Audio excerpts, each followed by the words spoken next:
Hi అండి. అందరికీ నమస్కారం. మా పొలంలో మొన్న ఏసుకున్న మొత్తం విత్తనాలు మీకు చూపిస్తానండి. ఎంత బాగా వచ్చాయో.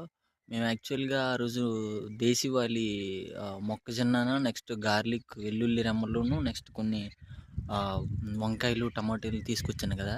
అన్నీ కూడా మొలకొచ్చాయండి. చాలా బాగా వచ్చింది. ఒకసారి మీకు చూపిస్తాను చూడండి. ఇది యాక్చువల్‌గా గార్లిక్ అనమాట. మొత్తం, మొత్తం అన్నీ కూడా బాగానే మొత్తం ప్రతి రెమ్మ కూడా మొత్తం బాగా మొలకొచ్చిందండి. ఇది టోటల్‌గా ఈరోజు వాటర్ పెట్టాను. ఇది చూడండి మొత్తం గార్లిక్ అనమాట. వాటర్ పెడుతున్నాను. నెక్స్ట్ ఈ వంగనారు, మిర్చి నారు, వంగనారు, టమాటా నారు ఇవి కూడా బాగానే వచ్చాయండి. నెక్స్ట్ ఇప్పుడు మనం మొక్కజొన్న చూడండి. మొక్కజొన్న అన్నీ కూడా మొలకొచ్చాయండి. ఇది దేశీ విత్తనం అనమాట. నాటు విత్తనం మా సార్ చెప్పాను కదా, మా సార్ అరకు నుంచి ట్రిప్కి వెళ్ళినప్పుడు తీసుకొచ్చారని. ఆ 3 వెరైటీస్ కూడా చాలా బాగా వచ్చాయి అనమాట. అన్ని మొలకలు వచ్చేసాయి. సో ఈ జీవామృతం కూడా జల్లాను ఈరోజే.